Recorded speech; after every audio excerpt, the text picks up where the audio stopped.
I'm trying my best and my best is not good enough. Like, there's only so much you can do, and it can take everything out of you.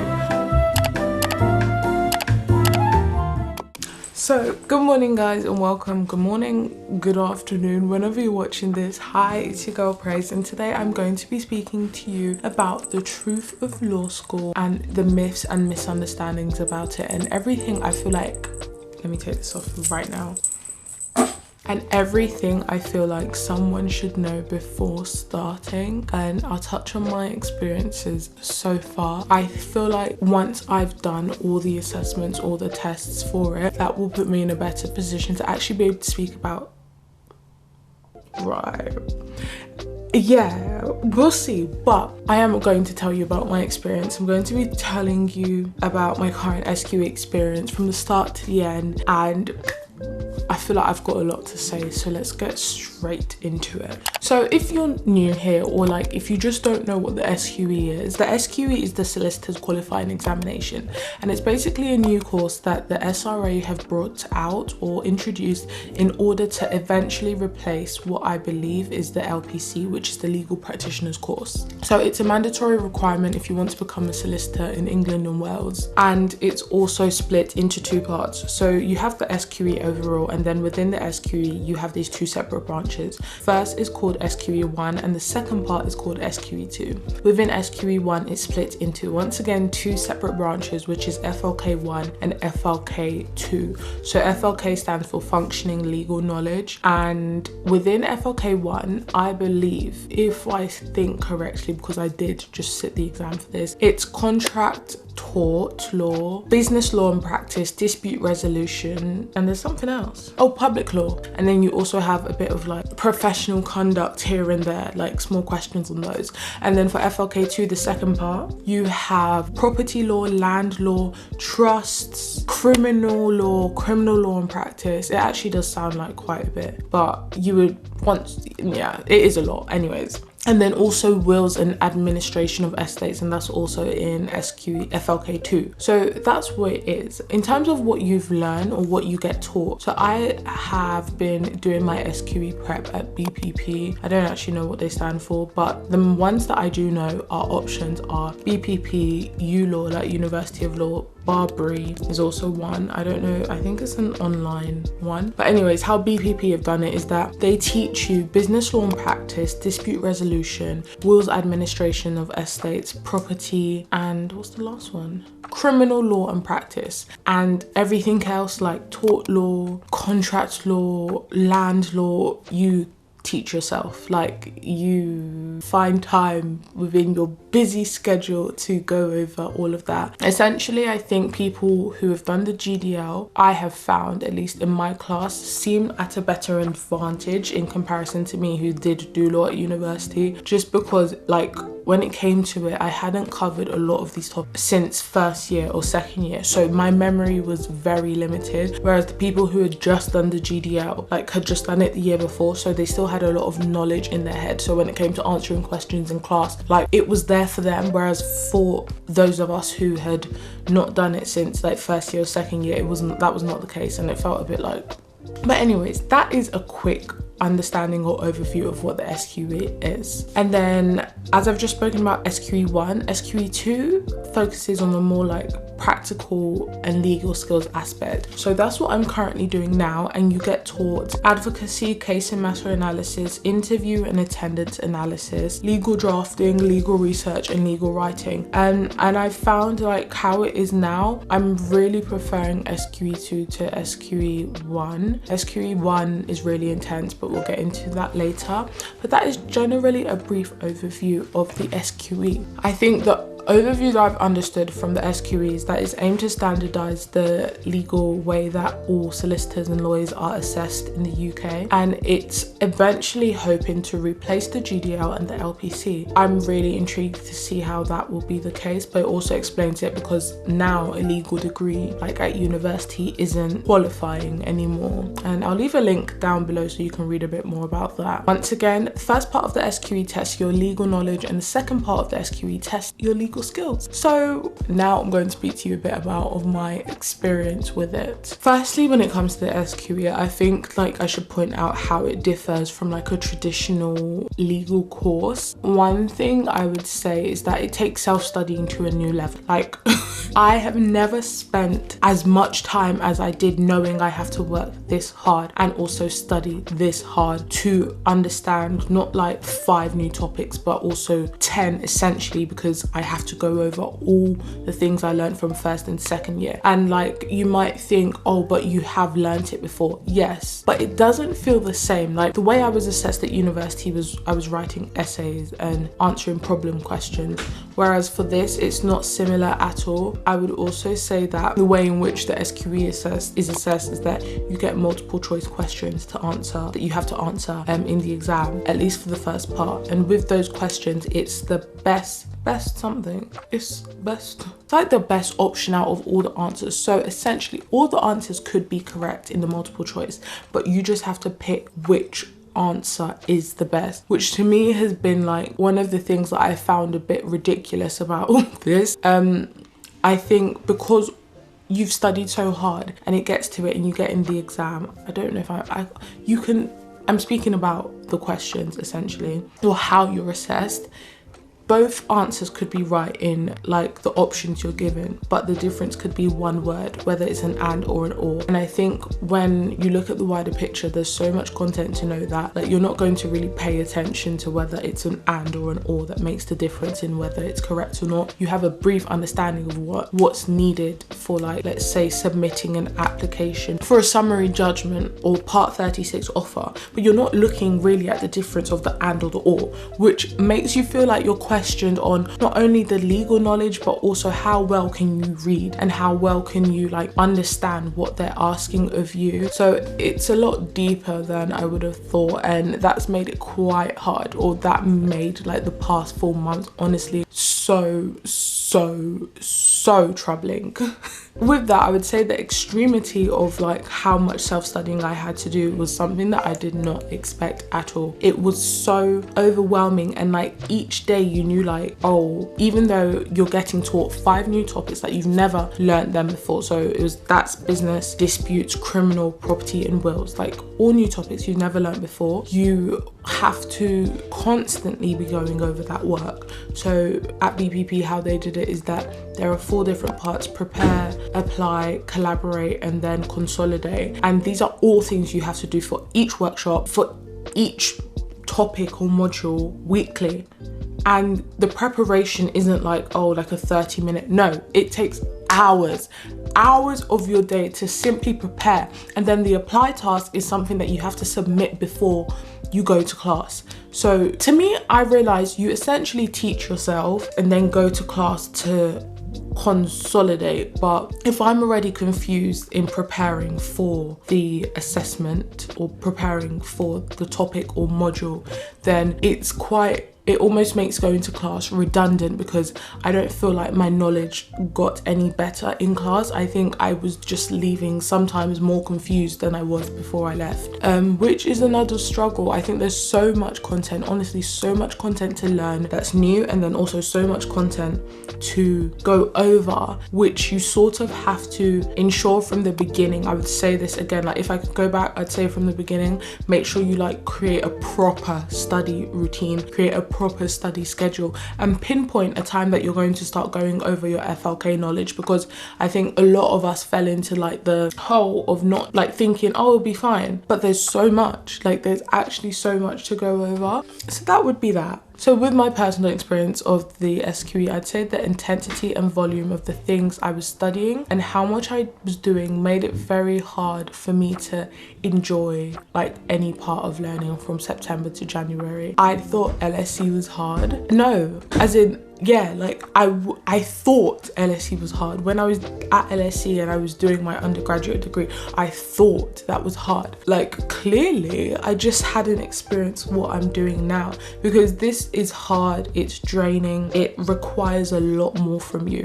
And at university, like no one forces you to work, and it's the same thing here, but there's an added pressure. Like there's an added pressure with doing the SQE, I feel. I also know that you can sit the SQE and do the SQE part-time or full-time. So I think if it's part-time, I'm not exactly sure, but I'll leave the information here. You do it for that long. Whereas if it's full-time, you spend like 3 months, which we did, learning everything and then sitting the exam in January, which to me, once again, I genuinely I can't even fathom the fact that I did that. Like, it's just so intense. I remember when I started, my supervisor like said, make sure you don't have a job. You like, it's too intense to be working. So that might be something to be conscious of if you are planning on doing the SQE. With that, I would say from the start, I never really felt like I had an introduction when I started BPP, which I think also made me feel like I wasn't integrated into the community. And BPP doesn't actually feel like a university to me. It feels like a place I go to because I have to, as opposed to like NSC where there was like a campus and a library and you enjoy being there. In all honesty, there was not a single day where I enjoyed willingly going to campus. Now it's a lot different because like I see people, like we're going in for vibes and a good time now because we're enjoying what we're doing. But before, it didn't feel like that. Like you could feel the tense atmosphere in the library just because I feel like everyone there has some sort of pressure in relation to this course on them. And because of that, I would actually say I'm still feeling like burnt out. So there's no time, or at least in my course, we had no reading week. So we had a Christmas break, but that is not really to rest, it's to revise because the exam's in January. So there was not really a break. So I felt like from literally the moment I started till the day I finished my exam, like I'm still tired. But I guess it's because like I was running on energy for 4 months, even though I knew I was probably burnt out after the 3rd week. But there's no time to rest, essentially. There's none at all.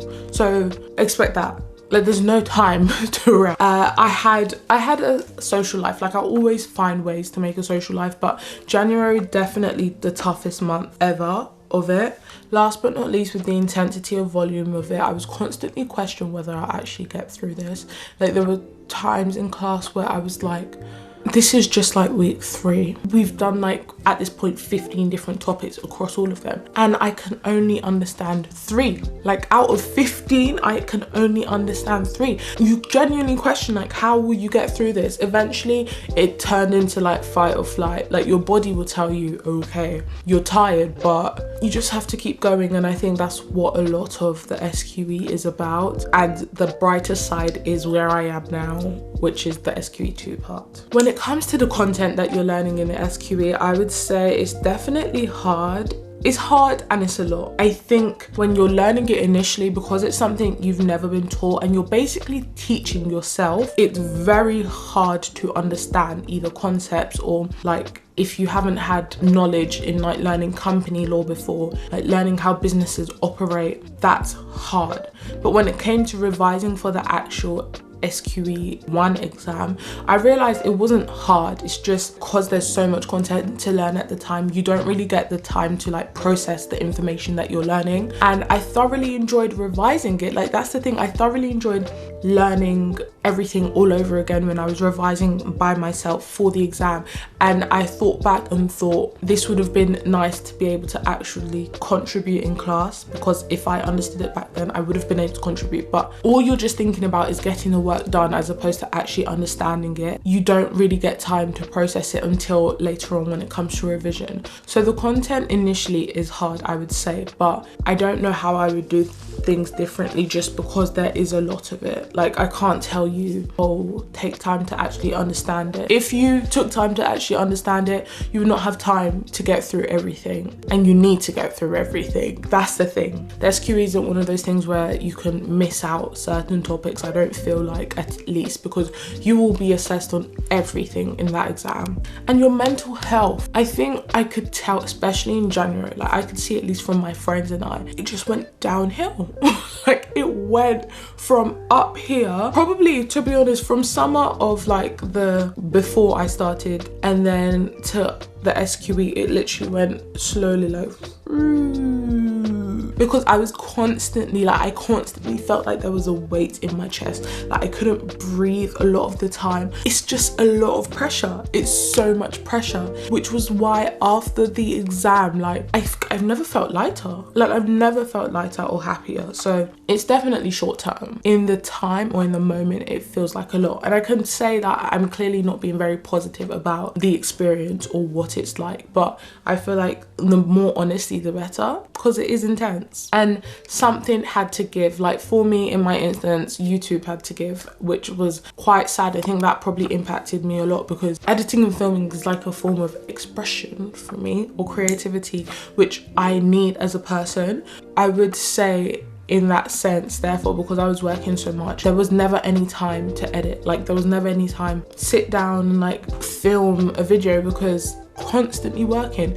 But in that case, I would actually say I am appreciative because I went through doing it with my friends, like the ones who are at U Law, some who are at BPP, some who are just studying law, and friends from school also. Like because I didn't have filming essentially, I think I leaned into my friends a bit more and vice versa, and it really got us through it together. So I think that was a really good thing that came out of doing this. Another thing I would like to talk about in relation to the SQE is the pressure that comes with high stake examinations. So with the SQE, I know you get 3 attempts to pass it. I also know that the statistics last year were like 50% of people pass, 50% fail, and those are already not very impressive like percentages for giving you confidence in it. And for the first time I can understand why. Like I can understand why the statistics are the way they are.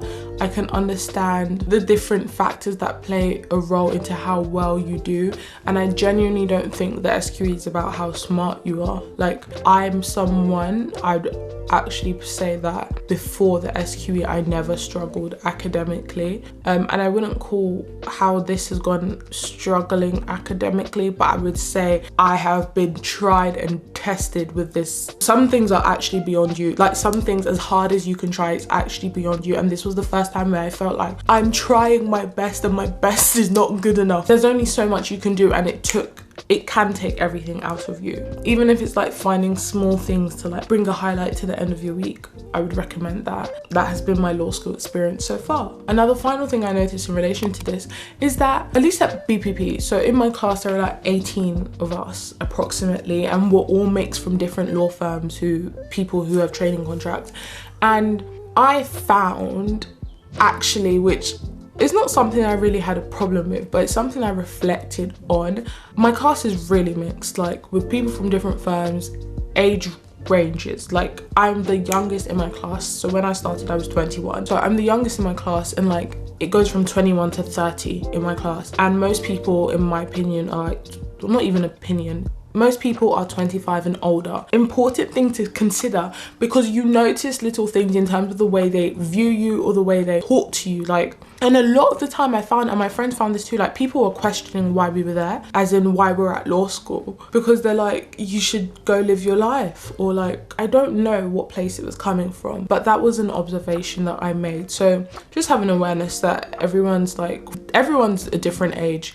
I thoroughly enjoyed being how I am and the age I am in the class I am, because actually none of them actually noticed or knew. They thought I was quite mature for my age. Again, yeah, they thought I was quite mature. Like if I hadn't said how old I was, they would have never known, which to me, it's like, regardless, I actually don't care, as long as like we're all in class at the same time and we're all doing the same thing, like we're all at the same place. So I don't feel like my age should really matter that much. My friends who also came from LSE to BPP and are doing the same thing found the exact same thing, especially if, like, with what people are saying. So that's a quite interesting observation. But yeah, I've actually really enjoyed like going out with people who are 30 or like 27, and I often find that it offers a different perspective and like how we view situations differently. Yeah, my class is quite close-knit, but also not. But that is not for today. And last but not least, I would talk about my experience generally.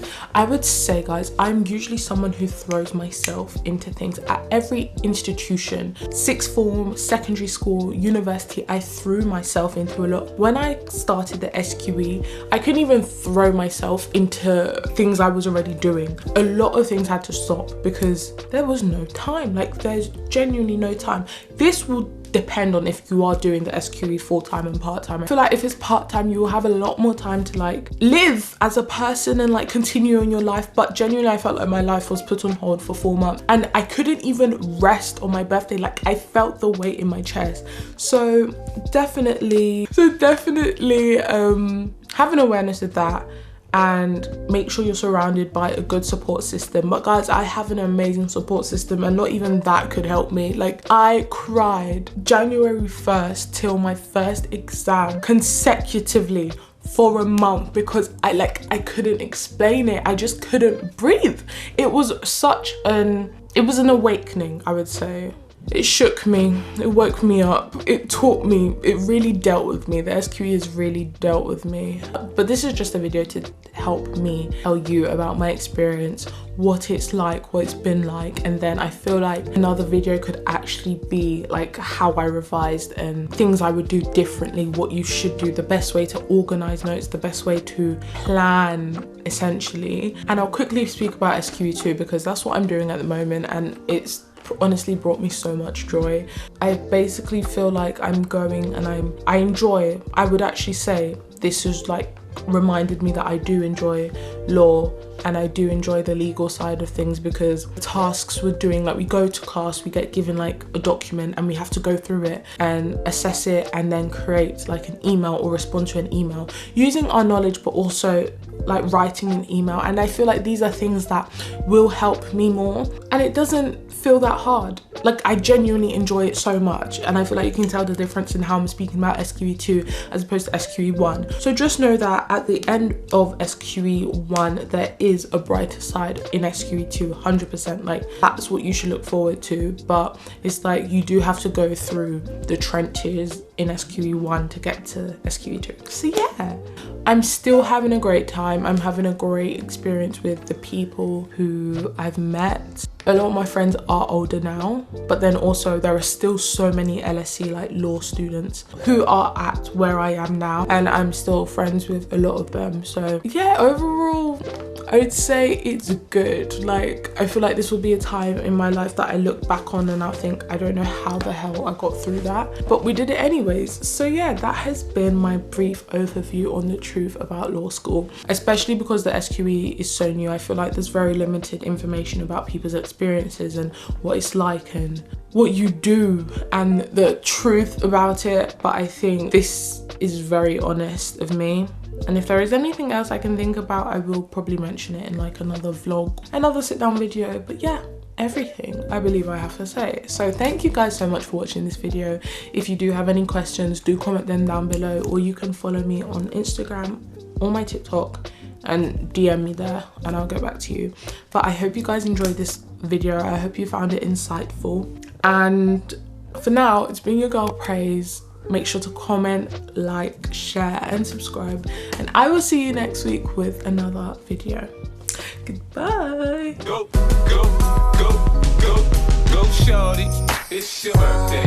We gon' party like it's your birthday.